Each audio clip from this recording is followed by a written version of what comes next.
लगाएगा। दो बॉडीज कैसे, मतलब एक बॉडी दूसरे के ऊपर क्या लगाएगी, फोर्स लगाएगी। अगर वो फोर्स लगाती है तो दूसरी जो बॉडी है वो आराम से नहीं बैठेगी, वो भी उसके रिएक्शन में क्या देगी, कोई ना कोई आपका अपोजिट रिएक्शन देती है। मतलब क्या है कि आपको फोर्स लगाना है किसी ऑब्जेक्ट पे, और जो दूसरा ऑब्जेक्ट है वो भी क्या करता है, फोर्स लगाता है अपनी तरफ से, लेकिन किसकी फॉर्म में, रिएक्शन फोर्स की फॉर्म में। तो it state that if a body exert a force on a second body, अगर कोई बॉडी फोर्स एक्सर्ट करती है किसी दूसरी बॉडी के ऊपर, जो दूसरी बॉडी है वो भी आपका फोर्स एक्सर्ट करेगी, that is equal in magnitude, जो जितना पहली बॉडी ने लगाया था उतने ही मैग्नीट्यूड का आपका फोर्स लगाएगी, लेकिन किस डायरेक्शन में, अपोजिट डायरेक्शन में। मतलब एक ने काम किया, दूसरे ने उसके अपोजिट में काम किया। Every action has an equal and opposite reaction, हर एक एक्शन का अपना एक इक्वल, जितना मतलब उसने फोर्स लगाया उतना ही आपका एक्शन होगा, उतना ही अपोजिट डायरेक्शन में आपका क्या रहेगा, रिएक्शन होगा। Force exerted by the first body is action, जो फोर्स लगाई जाएगी पहली बॉडी के द्वारा उसको हम क्या कहते हैं कि वो क्या है, आपका एक्शन है। और जो दूसरी फोर्स आपकी दूसरी बॉडी के द्वारा लगाई गई उसको हम क्या कहेंगे, रिएक्शन कहेंगे। तो ये बात है आपकी किसके बारे में, थर्ड लॉ ऑफ मोशन के बारे में। थर्ड लॉ ऑफ मोशन हमारा वही कंसेप्ट है कि आपका कोई भी टॉपिक विदाउट एग्जांपल्स क्लियर नहीं है, तो अब आगे जो हम इसमें कंटिन्यू करेंगे एग्जांपल्स को। अगर हमने बात की न्यूटन थर्ड लॉ की, जो एग्जांपल है, एग्जांपल भी आपके बड़े ही इजी से एग्जांपल्स हैं, एक एक एग्जांपल को अच्छे से देखते हैं। पुलिंग एन इलास्टिक बैंड, हमने क्या किया है, खींचा है किसको, इलास्टिक बैंड को। फिर आपका क्या है, स्विमिंग और रोइंग अ बोट, आप क्या कर रहे हो, या तो तैर रहे हैं या फिर क्या कर रहे हैं, बोट को आगे मूव करा रहे हैं, तो उसमें भी क्या है आपका third law of motion use होगा। कैसे होगा वो डिस्कस करेंगे। थर्ड है आपका वॉकिंग। वॉकिंग अब ये थोड़ी ना कि मतलब कोई ना कोई फोर्स तो हमें आगे भेज रही है, तो कोई हम चल रहे हैं, कोई रोकने की कोशिश कर रही है, कोई चलने की, और उस पोजीशन फोर्स को हटा करके हम आगे जो कंटिन्यू चलते हैं, तो उसमें भी हमारा कौन सा लॉ यूज होता है, आपका थर्ड लॉ ऑफ मोशन। अगर आगे हम बात करें स्टैंडिंग ऑन द ग्राउंड और सिटिंग ऑन अ चेयर, मतलब हम खड़े हैं तो कोई ना कोई फोर्स हमें रोक के रखे हुए है वहां पे, तो आपकी है ना, कोई आप खड़े हैं, आप भी फोर्स लगा रहे हो, कोई फोर्स हमें रोकने की भी कोशिश कर रही है वहां पे, तो दोनों तरफ से फोर्स काम कर रही है, आपका एक्शन भी हो रहा है और आपका रिएक्शन भी। तो यहाँ पे कौन सा लॉ काम कर रहा है, आपका न्यूटन थर्ड लॉ। अगर हम आगे बात करें रेस्टिंग अगेंस्ट अ वॉल और अ ट्री, हम क्या कर रहे हैं, आराम की पोजीशन में है, किसी दीवार के साथ हम खड़े हैं या पेड़ के साथ हम खड़े हैं, तो वहां भी आपका न्यूटन थर्ड लॉ अप्लाई होता है। कैसे होता है वो डिस्कस करेंगे। The upward thrust of a rocket, बड़ी फोर्सफुली मतलब रॉकेट को ले जाया जाता है, तो वहां भी आपका क्या है, न्यूटन थर्ड लॉ आपका काम करेगा अपवर्ड ले जाने में। भाई ग्रेविटेशनल फोर्स को रिड्यूस करते हुए मतलब ऊपर लेके जाएगा, तो ऊपर लेके जाएगा, वहां पे आपका न्यूटन थर्ड लॉ काम कर रहा है। बास्केटबॉल हिटिंग द बोर्ड, कि आपका जो बास्केटबॉल है वो हिट करके वापस आती है, तो वहां पे आपका न्यूटन थर्ड लॉ अप्लाई होगा। कैसे होगा वो डिस्कस करेंगे। When you run on a carpet, जब आप किसी कारपेट के ऊपर दौड़ते हैं तो आपको क्या महसूस होता है, it moves backward, वो कैसे मूव कर रहा है आपका बैकवर्ड। तो सबसे पहले जो बात करते हैं वो किसकी करते हैं, pulling and elastic band. Second example हमें कहता है कि स्विमिंग और रोइंग अ बोट, कि अब हमें क्या करना है, या तो बोट के अंदर बैठना है या फिर क्या करना है, स्विम करना है। दो केसेस के अंदर आपका अलग अलग उसमें हम ऑब्जर्व करेंगे। क्या ऑब्जर्व करेंगे, when swim और move in a rowing boat, जब भी आप तैरते हैं या फिर आप ऐसी बोट के अंदर बैठते हैं जिसमें पानी को क्या किया जाता है, आपका बैकवर्ड किया जाता है, जितना आप बैकवर्ड करेंगे उतना ही बोट क्या करेगी, आपकी फॉरवर्ड चलेगी। Backward in order to move forward, the more you push back, the more you move forward. जितना आप उसको पीछे की तरफ पानी को करते हैं उतना ही क्या करोगे, आप आगे की तरफ फॉरवर्ड मूव करोगे। यही केस आपका स्विमिंग में है। स्विमिंग में भी क्या करना है, पानी को जितना आप पीछे करते जाओगे पानी भी क्या करेगा, आपको आगे की तरफ फोर्स करेगा कि भाई आप आगे की तरफ मूवमेंट कीजिए। आपने क्या किया, उसको पीछे की तरफ बैकवर्ड आपने मोशन किया है और वो आपको क्या करेगा, आगे की तरफ लेके जाएगा। तो दोनों ही केस आपके इसके अंदर हुए, आपका एक्शन भी हुआ, इतना ही इक्वल मैग्नीट्यूड में आपका क्या हुआ, रिएक्शन हुआ। तो कौन सा लॉ फॉलो हुआ, आपका न्यूटन थर्ड लॉ। आगे बात करते हैं नेक्स्ट एग्जांपल। फर्स्ट एग्जांपल जो हमारा है, फर्स्ट एग्जांपल क्या कहता है, पुलिंग एन इलास्टिक बैंड। हमें क्या करना है, एक इलास्टिक बैंड को खींचना है जो अपनी पोजीशन को क्या कर ले, चेंज कर ले। When we pull an elastic band, जब भी हम किसी इलास्टिक बैंड को खींचते हैं, हम क्या देखते हैं, अपने आप वो है कुछ टाइम के बाद अपनी पोजीशन के ऊपर वापस पहुंच जाता है। It automatically returns to its original position, जो उसकी ओरिजिनल पोजीशन थी उस पे वो क्या कर जाता है, आपका रिटर्न कर जाता है। The more you pull the more force is generate, जितनी फोर्स से आप उसको खींचोगे उतनी ही फोर्स क्या करेगा, वो वापस से आपका अपनी ओरिजिनल पोजीशन पे पहुंचने के लिए वो लगा देगा। This is same when you pull और कंप्रेस अ स्प्रिंग, ऐसा ही सेम हमने किसके अंदर ऑब्जर्व किया, स्प्रिंग के अंदर। स्प्रिंग पे हम फोर्स लगाते हैं, फोर्स लगा के अगर हम उसको पूरा खोल लेते हैं तो हम कुछ टाइम के बाद क्या ऑब्जर्व करेंगे, वो वापस से क्या आ जाएगा, अपना ओरिजिनल पोजीशन पे आ जाएगा। The action applied force is stored as energy, जो एक्शन हम जो लगाते हैं, जो एक्शन फोर्स हम जो लगाते हैं वो हमारी अप्लाइड फोर्स होती है, जो एनर्जी को क्या करती है, स्टोर करती है। And is released as reaction, मतलब उसने स्टोर किया और स्टोर करके उसने रिएक्शन फोर्स पे लगाने के लिए उसने उसको रिलीज किया। मतलब पहले उसने क्या किया, उसको स्टोर किया और उसको रिलीज करने के लिए उसने कौन सी फोर्स लगाई, अपनी रिएक्शन फोर्स। तो आपका क्या था कि भाई आपने उसको खींचा और वो वापस से क्या आ गया, अपनी ओरिजिनल पोजीशन के ऊपर आ जाता है। तो इसमें हमारा एक्शन भी हुआ और साथ में हमारा रिएक्शन भी हुआ कि आपका जितना आपने एनर्जी को स्टोर करके रखा उतना ही एनर्जी ने क्या किया, अपने आप को रिलीज करने के लिए, अपने आप को क्या किया, अपोजिट उतना ही रिएक्शन फोर्स देने के लिए उसको क्या कर दिया, रिलीज कर दिया। आगे बात करेंगे नेक्स्ट एग्जांपल की।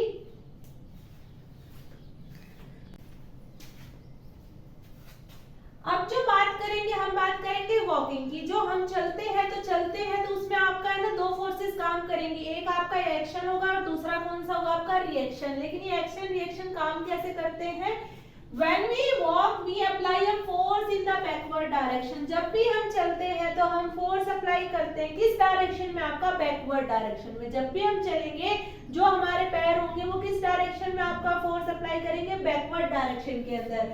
एंड इन रिस्पॉन्स, और रिस्पॉन्स में क्या आएगा, भाई हमने तो अपनी तरफ से एक्शन कर दिया लेकिन रिस्पॉन्स में भी तो कुछ आएगा ना। वो रिस्पॉन्स में आएगा आपका the friction provides an equal and opposite force which help us to move forward. वापस जो रिस्पॉन्स में हमें मिलेगा, हमने तो बैकवर्ड फोर्स लगा दी लेकिन वो बैकवर्ड फोर्स के ऊपर भी तो आपका कुछ रिस्पॉन्स मिलेगा।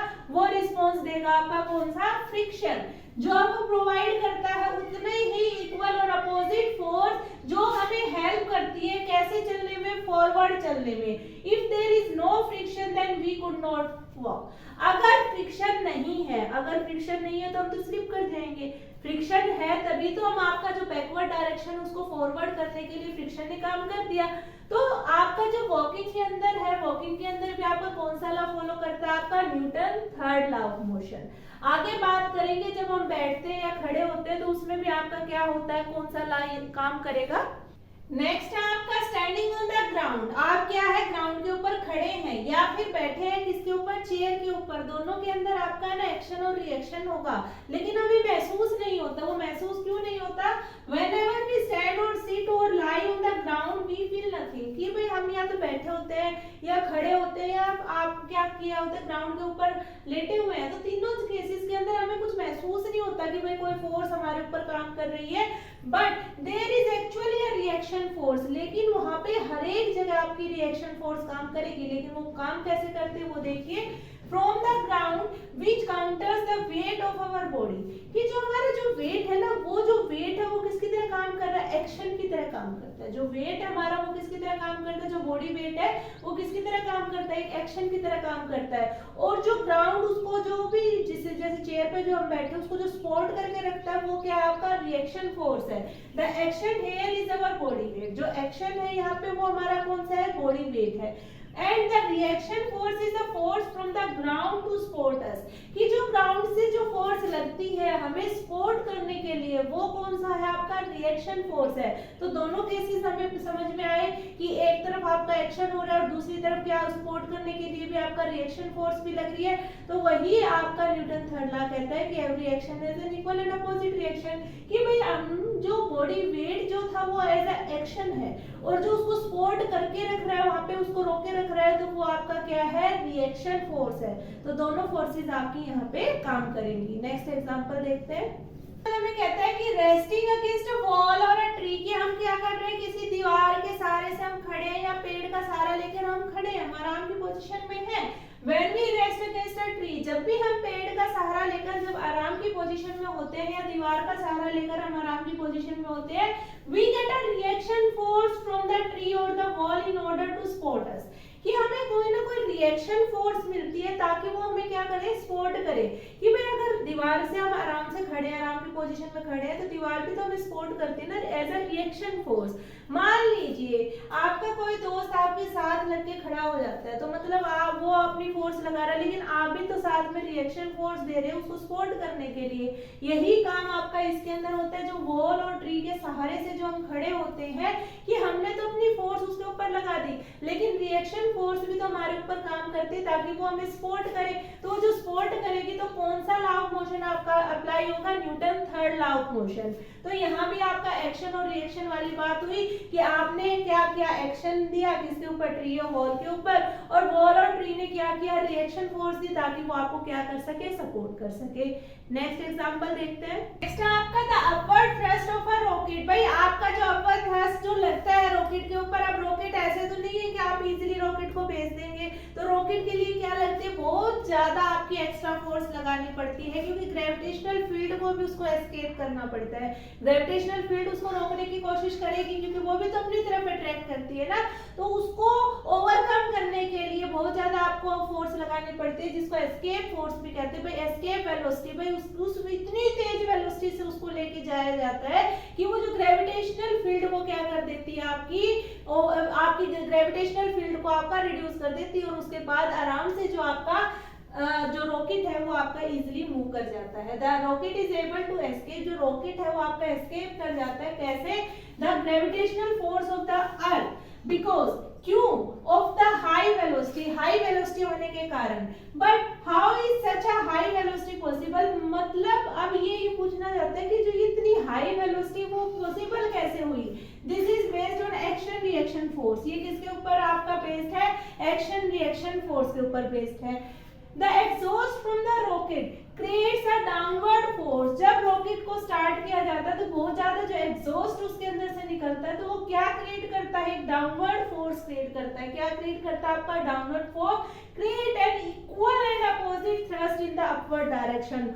और आपका जब डाउनवर्ड फोर्स लग रहा है तो डाउनवर्ड से भी तो आपका क्या लग रहा है, अपवर्ड ले जाने के लिए अपोजिट थ्रस्ट लग रहा है। जो अपोजिट जो डायरेक्शन के अंदर जो आपका अपवर्ड ले जाने के लिए लगेगा, तो दोनों केसेस इसके अंदर आपके हुए, एक्शन भी हुआ और रिएक्शन भी हुआ।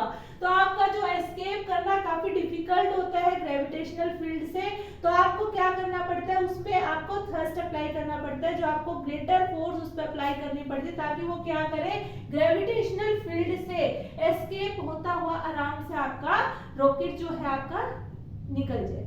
तो आगे जो बात करते हैं नेक्स्ट एग्जांपल की, बास्केटबॉल हिटिंग द बोर्ड। जो बास्केटबॉल है वो क्या कर रही है, बोर्ड को, जो आपका जो बोर्ड आगे लगा हो तो उसको क्या करेगी, हिट करेगी। अब हिट करने के बाद जितनी फोर्स से मतलब आप उसको हिट कराओगे, उतनी ही फोर्स से वो क्या करेगी, आपके वापस आ जाती है। When a basketball hits the board, जब भी आपकी बास्केटबॉल हिट करेगी बोर्ड को, it comes back with almost an equal force at which thrown, कि जितनी फोर्स से आपने उसको बॉल को हिट कराया था उतनी ही फोर्स से वो क्या करेगी, आपकी वापस आ जाएगी। The throwing action resulted in an equal and opposite force from the board. जो थ्रोइंग एक्शन है resulted in an equal and opposite, जितनी फोर्स से आप उसको थ्रो कराएंगे वो तो आपका एक्शन होगा, जितनी फोर्स से आप उसको थ्रो कराएंगे वो आपका क्या होगा, एक्शन होगा। और रिएक्शन में वो जितनी स्पीड से वापस आएगी वो क्या होगा, आपका रिएक्शन होगा, क्योंकि बोर्ड की तरफ से आपका क्या लगेगा, रिएक्शन फोर्स लगेगा।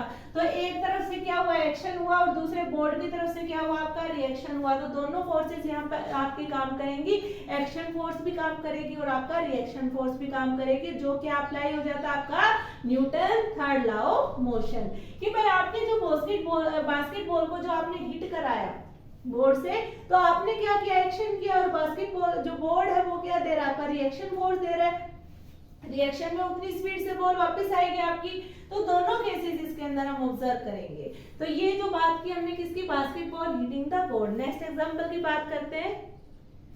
When you run on a carpet it moves backward. जब भी आप भागते हैं किसके ऊपर, कारपेट के ऊपर, जब भी दौड़ते हैं कारपेट के ऊपर, तो वो क्या करता है, आपका पीछे की तरफ मूव करता है। तो इसमें क्या है कि आप भाग रहे हो एक्शन है, और जो पीछे की तरफ जो चल रहा है वो क्या आपका रिएक्शन है। Try running on a carpet, आप ट्राई करिए भागने की किस पे, कारपेट पे, लेकिन थोड़ा ध्यान से। यू माइट नोटिस दैट, आप नोटिस करेंगे the carpet start to move backward. आप ये नोटिस करना स्टार्ट करेंगे जो कारपेट है वो कहाँ चल रहा है, आपका पीछे की तरफ चल रहा है। This is the reaction force we receive from the person. ये आपका रिएक्शन फोर्स है जो किसी पर्सन के द्वारा जो आपका लग रहा है पीछे की तरफ, जो आपका जो कारपेट जो मूव कर रहा है, तो वो आपका क्या है, रिएक्शन फोर्स है। आपने क्या किया, आगे की तरफ आप तो दौड़ते चल रहे हैं, और दौड़ते हुए जो कारपेट जो आपका पीछे की तरफ जो मूव कर रहा है वो किसको दिखा रहा है, रिएक्शन फोर्स को दिखा रहा है। तो यहाँ पे जो बात है आपकी न्यूटन थर्ड लॉ की है, और यहाँ हमारा लास्ट एग्जांपल कंप्लीट होते हुए न्यूटन थर्ड लॉ कंप्लीट कर रहे हैं। Thank you class. Please channel को सब्सक्राइब करें ताकि आगे की अपडेट्स आपको मिलती रहे। Please like, comment and share my channel. Thank you.